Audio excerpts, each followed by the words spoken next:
नमस्कार, स्वागत है आप सभी का डीडी न्यूज में। आपके साथ दोपहर 12 बजे के समाचार लेकर हाजिर हूं मैं संध्या शर्मा। आइए बुलेटिन की शुरुआत करते हैं हेडलाइंस के साथ। आईआरसीटीसी भ्रष्टाचार मामले में लालू प्रसाद, राबड़ी देवी और तेजस्वी यादव के खिलाफ शिकंजा कसा। दिल्ली के राउज एवेन्यू कोर्ट ने तय किए आरोप। कहा, लालू यादव ने अपने प्रभाव का इस्तेमाल कर टेंडर प्रक्रिया में किया हस्तक्षेप।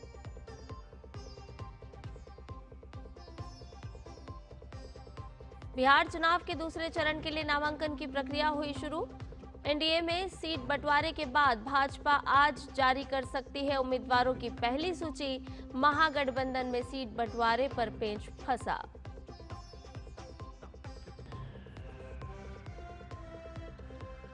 देश के सबसे बड़े छात्र इनोवेशन मिशन विकसित भारत बिल्डथॉन 2025 का आयोजन।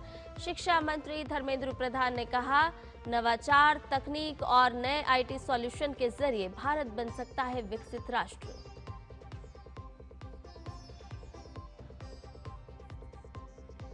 गाजा शांति सम्मेलन से पहले इजरायल और हमास के बीच बंधकों की अदला बदली शुरू। हमास ने 7 बंधकों के पहले समूह को रेड क्रॉस को सौंपा।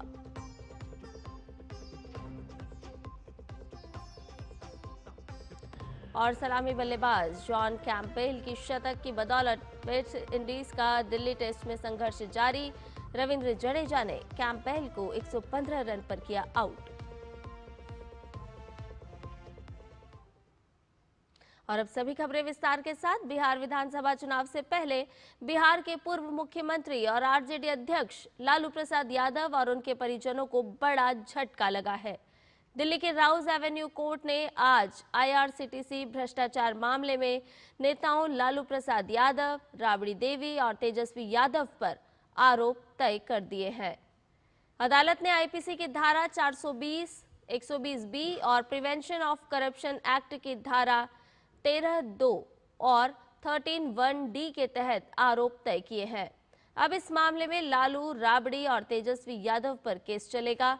अदालत ने माना कि सभी पर आरोप हैं और कोर्ट ने आरोपियों की दलीलों से असहमति जताई।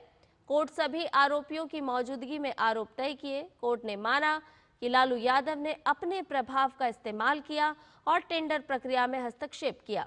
इस तरह से रेलवे को राजस्व का नुकसान हुआ। और आइए अब आपको बताते हैं कि आखिर आईआरसीटीसी स्कैम है क्या। जी हां, दरअसल इसके साथ ही आज लालू परिवार पर लैंड फॉर जॉब घोटाले मामले में सुनवाई भी हुई। तो आईआरसीटीसी स्कैम को अगर जाने तो आईआरसीटीसी ने 2 होटल्स रांची और पुरी के रखरखाव का ठेका दिया था। सुजाता होटल्स नाम की एक निजी फर्म को गलत तरीके से ये ठेका दिया गया था। किस तरह से ये पूरा स्कैम हुआ और इसके बदौलत सौदे के बदले में लालू परिवार को पटना में बेशकीमती जमीन मिलने का आरोप लगा। यह आरोप आज सिद्ध भी हुआ। आईआरसीटीसी के तत्कालीन ग्रुप जनरल मैनेजर भी इसमें आरोपी हैं, यानी कि लालू प्रसाद यादव, राबड़ी देवी, तेजस्वी और इसके साथ अन्य आरोपी भी। सुजाता होटल्स के निदेशक भी इस पूरे मामले में आरोपी हैं। इसके साथ ही आज लालू परिवार पर लैंड फॉर जॉब घोटाले मामले में भी सुनवाई होना है। आइए आपको बताते हैं कि क्या है लैंड फॉर जॉब घोटाला। अब इसे भी समझिए। लालू प्रसाद यादव के रेल मंत्री रहने के दौरान का ये मामला है। जिस समय में रेल मंत्री थे लालू प्रसाद यादव, यूपीए सरकार में रेलवे में ग्रुप डी की नौकरियों के बदले में उम्मीदवारों से जमीन हथियाने का आरोप लगा है। लैंड फॉर जॉब जैसा कि नाम से समझ में आता है कि जमीन ली गई नौकरी के बदले। नौकरियों के बदले उम्मीदवारों की संपत्तियों को गलत तरीके से हासिल किया गया। मई 2022 में सीबीआई ने इस पूरे मामले को लेकर चार्जशीट दाखिल की थी। तो इस मामले पर भी आज सुनवाई होना है। लालू प्रसाद यादव, राबड़ी, तेजस्वी और मीसा भारती समेत 16 लोगों पर इस पूरे मामले को लेकर के आरोप हैं। तो इस मामले में भी आज सुनवाई होगी, यानी कि लालू प्रसाद यादव और उनके परिवार की मुश्किलें लगातार बढ़ती जा रही हैं। रुक करते अगली खबर का, तो आपको बताएं कि भारतीय जनता पार्टी बिहार विधानसभा चुनाव के लिए उम्मीदवारों की पहली सूची आज जारी कर सकती है। सत्तारूढ़ राष्ट्रीय जनतांत्रिक गठबंधन एनडीए ने कल सीट बंटवारे की घोषणा की थी। समझौते के अनुसार भारतीय जनता पार्टी और जनता दल यूनाइटेड 101 सीटों पर चुनाव लड़ेंगे। लोक जनशक्ति पार्टी रामविलास गुट को 29 सीटें और हिंदुस्तानी अवाम मोर्चा और राष्ट्रीय लोक मोर्चे को 6-6 सीटें दी गई है।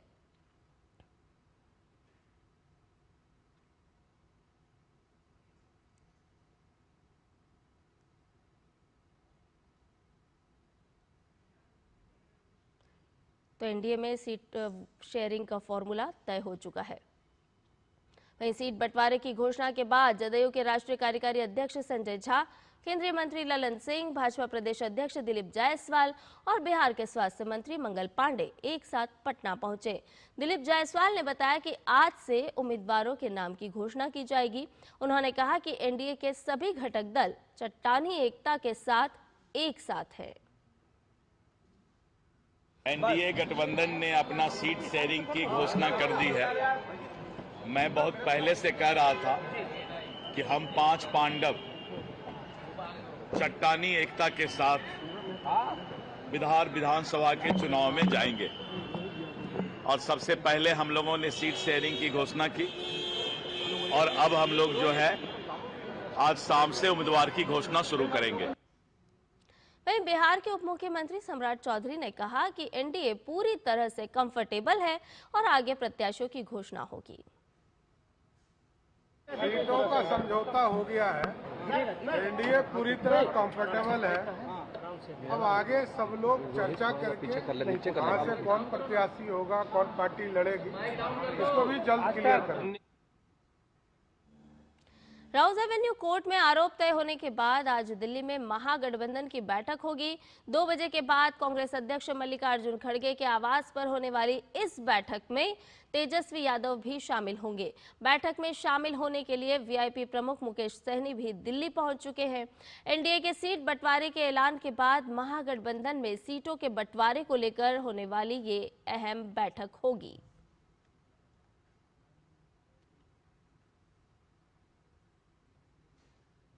इसके अलावा बिहार विधानसभा चुनाव के दूसरे चरण की अधिसूचना जारी हो चुकी है। इसके साथ ही दूसरे चरण की 122 विधानसभा सीटों के लिए नामांकन प्रक्रिया शुरू हो गई है।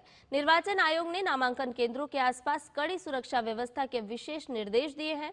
नामांकन के लिए प्रत्याशी के साथ केवल 3 वाहन और प्रस्तावक सहित अधिकतम 5 व्यक्ति ही जा सकेंगे। पूरी नामांकन प्रक्रिया की वीडियोग्राफी भी की जाएगी। दूसरे चरण में 11 नवंबर को 20 जिलों पश्चिम चंपारण, पूर्वी चंपारण, शिवहर, सीतामढ़ी, मधुबनी, सुपौल, अररिया, किशनगंज, पूर्णिया, कटिहार, भागलपुर, बांका, जमुई, नवादा, गया, जहानाबाद, अरवल, औरंगाबाद, रोहतास और कैमूर में मतदान होंगे। दूसरे चरण के लिए 20 अक्टूबर तक नामांकन भरे जा सकते हैं। 21 अक्टूबर को नामांकन पत्रों की जांच होगी और 23 अक्टूबर तक नाम वापस लिए जा सकते हैं। दूसरे चरण का मतदान 11 नवंबर को होगा और याद हो कि मतगणना 14 नवंबर को की जाएगी। इस बीच बिहार में विशेष गहन पुनरीक्षण अभियान यानी कि एसआईआर 2025 के दौरान राज्य की सभी 243 विधानसभा निर्वाचन क्षेत्रों में निर्वाचक निबंधन पदाधिकारी द्वारा निर्वाचक सूची में नाम जोड़ने और विलोपन के संबंध में कल तक लोक प्रतिनिधित्व अधिनियम की धारा 24 क के तहत किसी भी जिला मजिस्ट्रेट के समक्ष कोई भी अपील प्राप्त नहीं हुई है।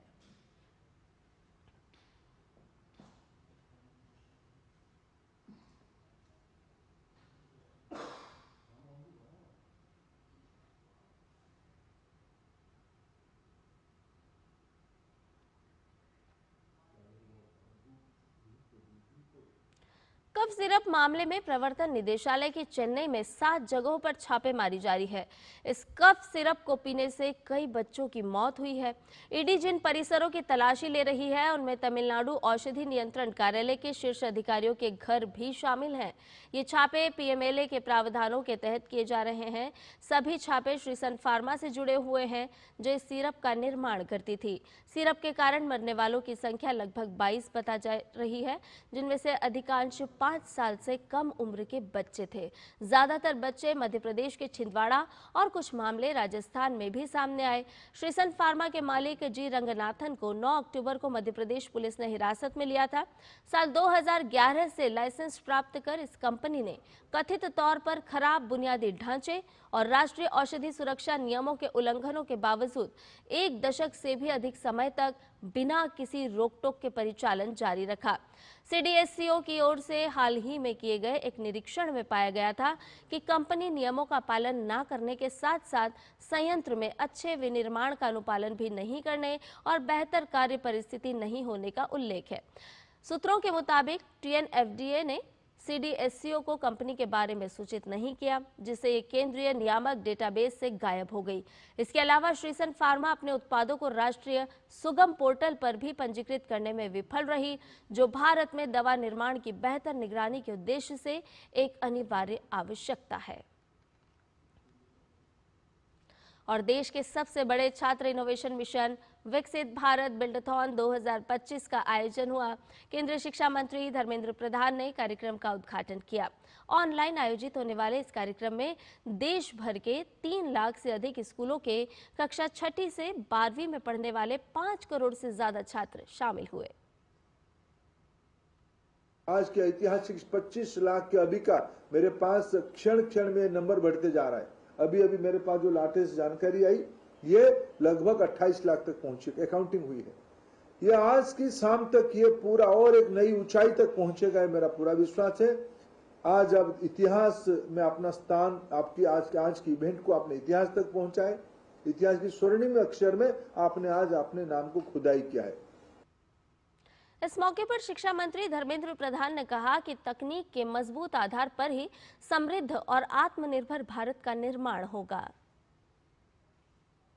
आज हम समृद्ध भारत बनाने के लिए, आत्मनिर्भर भारत बनाने के लिए टेक्नोलॉजी के आधार पे 21वीं सदी ज्ञान आधारित सदी है।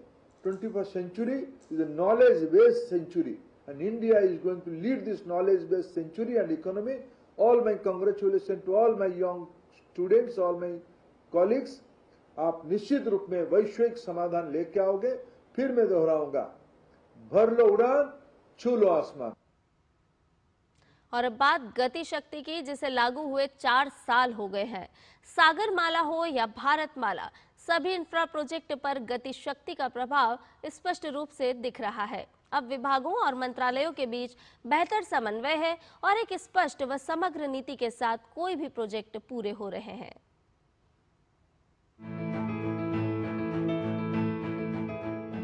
इंफ्रा विकास की तेज स्पीड और उसके स्केल को बड़ा करने के उद्देश्य से मोदी सरकार ने 13 अक्टूबर 2021 में लॉन्च किया एक महत्वाकांक्षी प्लेटफॉर्म गति शक्ति। एक ऐसा डिजिटल प्लेटफॉर्म जहां केंद्र सरकार के विभिन्न 16 मंत्रालय और विभाग एक साथ आए, जिसने मल्टी मॉडल कनेक्टिविटी के प्रोजेक्ट के दौरान विभिन्न मंत्रालयों के बीच बेहतर समन्वय स्थापित करने और प्रोजेक्ट के प्रति एक समग्र और संपूर्ण नीति बनाने की दिशा में बड़ी शुरुआत की। सेंस ऑफ अर्जेंसी सभी मंत्रालयों में भी और राज्य सरकारों में आया इसके कारण, और इम्प्लीमेंटेशन की स्पीड काफी बढ़ गई। गति शक्ति लॉन्च होने के बाद इंफ्रा विकास में आड़े आने वाली अड़चनें कम हुई। समय से प्रोजेक्ट पूरे होने से लागत खर्च में कमी आई।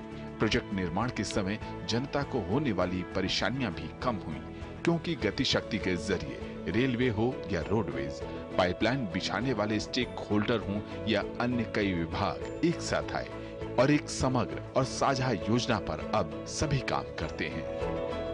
हमारे यहाँ होता यही रहा कि पहले कहीं सड़क बनती है, फिर बिजली के लिए सड़क खोदी जाती है, फिर पानी वाले पहुंचते हैं, वो पानी फेर देते हैं, फिर टेलीफोन वाले आते हैं, वो कुछ और ही खड़ा कर देते हैं। एक सड़क बजट खर्च हो रहा है, काम खत्म नहीं हो रहा है। ये मैंने सिर्फ एक उदाहरण दिया क्योंकि आपने अपनी आंखों से देखा है। और इसलिए होता है कि सरकारी विभागों का एक दूसरे के साथ न तो संवाद होता है और न ही जानकारियों का कोई तालमेल। सब अपनी अपनी दुनिया बनाकर उसमें बैठे हुए हैं।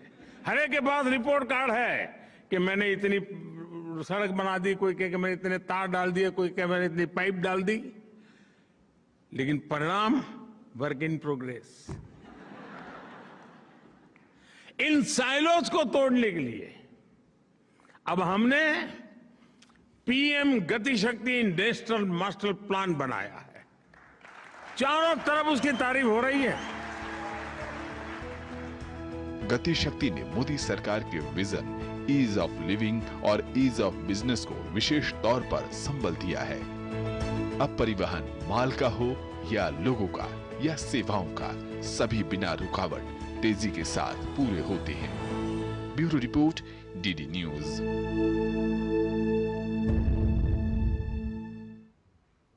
बुलेटिन में आगे बढ़ेंगे, लेकिन उससे पहले रुकने एक छोटे से ब्रेक के लिए जल्द हाजिर होंगे।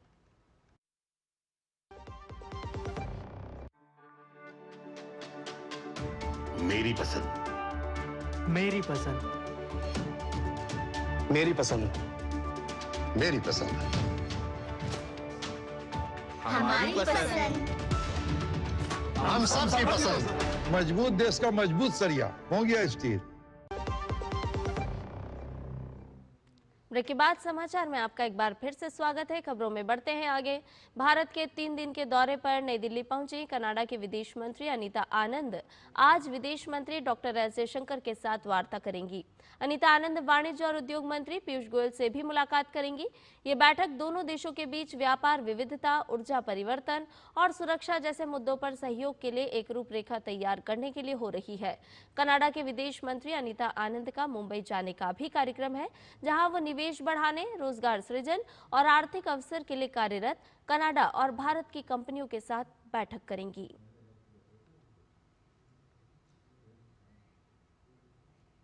भारतीय सेना संयुक्त राष्ट्र सैन्य योगदानकर्ता देशों यूएनटीसीसी के प्रमुखों के सम्मेलन की मेजबानी करेगी। नई दिल्ली में 14 से 16 अक्टूबर तक आयोजित होने वाले अंतर्राष्ट्रीय सम्मेलन में संयुक्त राष्ट्र शांति अभियानों में अहम योगदान देने वाले 32 देशों के वरिष्ठ सैन्य अधिकारी एक साथ मौजूद रहेंगे। यूएनटीसीसी एक ऐसा महत्वपूर्ण मंच है जो परिचालन चुनौतियों, उभरते खतरों, आपसी सहभागिता, निर्णय प्रक्रिया में समावेशिता और शांति स्थापना को बढ़ावा देने में प्रौद्योगिकी एवं प्रशिक्षण की भूमिका पर विचार विमर्श का अवसर प्रदान करता है। भारत संयुक्त राष्ट्र शांति अभियानों में सबसे बड़े योगदानकर्ताओं में से एक होने के नाते इस उच्च स्तरीय मंच का आयोजन कर रहा है। ये सम्मेलन वसुधैव कुटुंबकम यानी संपूर्ण विश्व एक परिवार है कि भारतीय दर्शन परंपरा का सशक्त प्रतीक है। कार्यक्रम में रक्षा मंत्री राजनाथ सिंह, विदेश मंत्री डॉक्टर एस जयशंकर और संयुक्त राष्ट्र शांति अभियानों के लिए अवर महासचिव यूएसजी डीपीओ जेन पीरे लैक्रोइक्स के महत्वपूर्ण संबोधन होंगे। वहीं भारत ऑस्ट्रेलिया संयुक्त सैन्य अभ्यास ऑस्ट्रा हिंद 2025 में भाग लेने के लिए भारतीय सेना की 120 कर्मियों वाली एक टुकड़ी ऑस्ट्रेलिया के पर्थ में है। ये द्विपक्षीय अभ्यास का चौथा संस्करण है जो आज से शुरू होकर 26 अक्टूबर तक चलेगा। भारतीय सेना की टुकड़ी का नेतृत्व गोरखा राइफल्स की एक बटालियन कर रही है, जिसमें अन्य टुकड़ियों के चयनित सैनिक भी शामिल हैं। इस अभ्यास का उद्देश्य आपसी सैन्य सहयोग को बढ़ाना, आपसी सहभागिता में सुधार करना है। इसके साथ ही युद्ध के क्षेत्र में रणनीति, तकनीक और प्रक्रियाओं का आदान प्रदान करने के उद्देश्य से भाग लेने वाली सेनाओं के लिए एक मंच प्रदान करना है। इससे भारत और ऑस्ट्रेलिया के बीच रक्षा सहयोग को नई गति मिलेगी और साथ ही दोनों देशों की सेनाओं के बीच आपसी सौहार्द, समन्वय और विश्वास की भावना को भी बल मिलेगा। इजरायली बंधकों और फिलिस्तीनी कैदियों की अदला बदली की शुरुआत हो गई है। हमास ने 7 बंधकों के पहले समूह को रेड क्रॉस को सौंप दिया है। इससे पहले हमास ने उन 20 इजरायली बंधकों के नाम प्रकाशित किए थे जिन्हें इजरायल के साथ संघर्ष विराम समझौते के पहले चरण के तहत रिहा किया जा रहा है।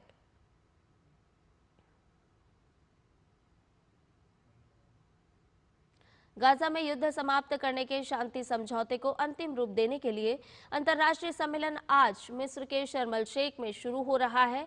अमेरिका के राष्ट्रपति डोनाल्ड ट्रंप और मिस्र के राष्ट्रपति अब्देल फतेह अल सीसी सम्मेलन की अध्यक्षता करेंगे। बैठक में 20 से अधिक देशों के नेताओं के भाग लेने की संभावना है। विदेश राज्य मंत्री कीर्तिवर्धन सिंह शांति सम्मेलन में भारत का प्रतिनिधित्व कर रहे हैं। खेल की खबरों की ओर रुख करते हैं। दिल्ली टेस्ट के चौथे दिन ताजा समाचार मिलने तक वेस्टइंडीज ने अपनी दूसरी पारी में 3 विकेट खोकर 259 रन बना लिए हैं। तीसरे दिन के नाबाद बल्लेबाज जॉन कैम्पबेल 115 रन की शानदार पारी खेलकर आउट हो गए। इससे पहले वेस्टइंडीज की टीम पहली पारी में 248 रन बनाकर आउट हो गई और उसे फॉलो ऑन खेलना पड़ा। भारत ने अपनी पहली पारी 5 विकेट पर 518 रन बनाकर घोषित की थी। 2 टेस्ट मैच की सीरीज में भारतीय टीम 1-0 से आगे है। ऐसे में टीम अगर दिल्ली टेस्ट को जीतने में सफल रहती है तो टीम सीरीज को क्लीन स्वीप करने में कामयाब होगी।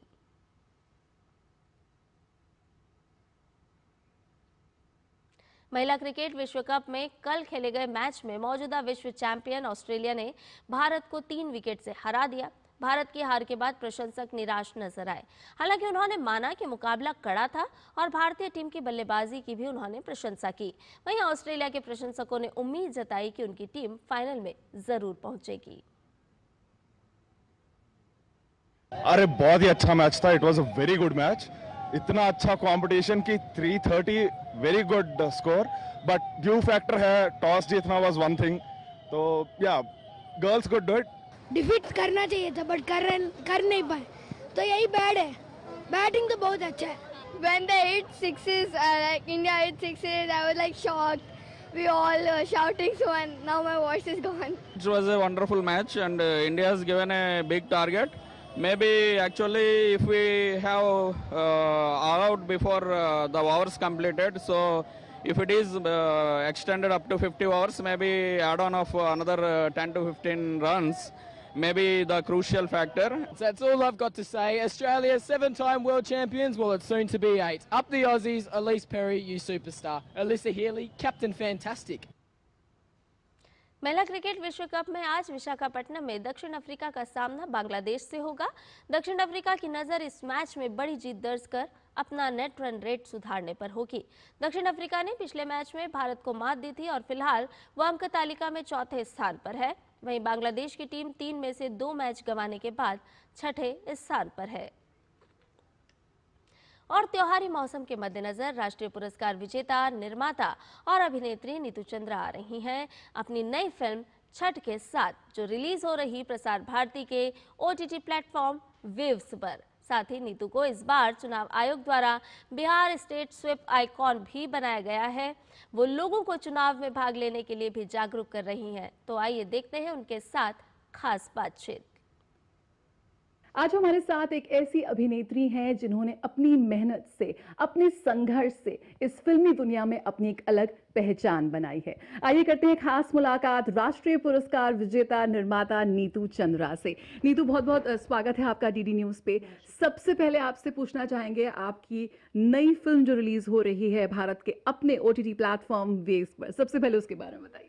जी, हमारी अगली जो फिल्म है जो भोजपुरी में है, हमने सारी पूरी फिल्म को बिहार में ही शूट किया है। उसका नाम है छठ। 2.5 घंटे की ये फिल्म जो आपको हमारे ट्रेडिशन, कल्चर और जो ब्यूटीफुल छठ हम सेलिब्रेट करते हैं और उसको एक जॉइंट फैमिली के इमोशन में दिखाएगा। आई होप कि आप लोग को ये फिल्म भी बहुत अच्छी लगेगी। 24 तारीख को, जैसा कि आपने कहा, हमारे अपने वेव्स OTT पे रिलीज हो रहा है। जब OTT प्लेटफॉर्म लॉन्च हुआ था वेव्स, बहुत कम समय हुआ है, बहुत जल्द इसने लोकप्रियता हासिल की है। शुरुआत में आपने 2 फिल्में OTT प्लेटफॉर्म वेव्स पे डाली थी और वो बहुत अच्छी गई, कैरेटी और जैक्सन हॉल्ट। तो किस तरह से आप देखती हैं भारत के अपने इस OTT प्लेटफॉर्म वेव्स की इस जर्नी को भी? वेव्स बहुत ही एक होप जिसको कहते हैं, एक विश्वास है वेव्स, बिकॉज चूँकि ये हिंदुस्तान का मतलब अपना OTT प्लेटफॉर्म है, दूरदर्शन, प्रसार भारती का, और इसे बहुत प्यार से एक ब्यूटीफुल तरीके से लॉन्च किया गया है। हर भाषा की फिल्में यहाँ दिखाई जाती हैं। बहुत ध्यान से सिलेक्शन होता है इस प्लेटफॉर्म पे, और इस प्लेटफॉर्म पे हमारी फिल्म रिलीज़ होना ही एक बड़ी बात है, क्योंकि इसकी रीच पूरे कोने कोने तक है। नीतू चंद्रा हमारे साथ हैं, जिन्हें इलेक्शन कमीशन द्वारा, चुनाव आयोग द्वारा स्वीप आइकन घोषित किया गया है। किस तरह से एक प्रयास है लोगों को जागरूक करने का, क्योंकि इस बार जो चुनाव है वो काफ़ी अलग है, तो ज़्यादा से ज़्यादा लोग निकल कर आए अपने घरों से मतदान करने के लिए? जी, मैं सबसे ये दरख्वास्त करना चाहती हूँ कि सारे वोट्स बहुत ज़रूरी हैं और आपके हाथ में आपका भविष्य है, तो प्लीज़ बाहर आएं और वोट ज़रूर करें, क्योंकि फ्यूचर और प्रेजेंट हमारा है और हमारे लिए है। तो प्लीज़ थोड़ी सी भी लेज़ीनेस ना दिखाएंगे, घर पे नहीं रहेंगे, आपको बाहर आना ही पड़ेगा। तो बहुत बहुत शुक्रिया हमसे बात करने के लिए। तो ज़रूर देखिए OTT प्लेटफॉर्म वेव्स पर नीतू चंद्रा की नई फिल्म छठ, और साथ ही जिस तरह से उन्होंने कहा हर एक वोट है ज़रूरी, इसलिए इस बार भी चुनाव के दौरान मतदान करना ना भूलें। कैमरा पर्सन उत्तम के साथ जया सिन्हा, DD न्यूज़, दिल्ली। और समाचार में फिलहाल के लिए इतना ही। मुझे दीजिए इजाजत, लेकिन DD न्यूज़ पर खबरों का सफर लगातार जारी रहेगा। नमस्कार।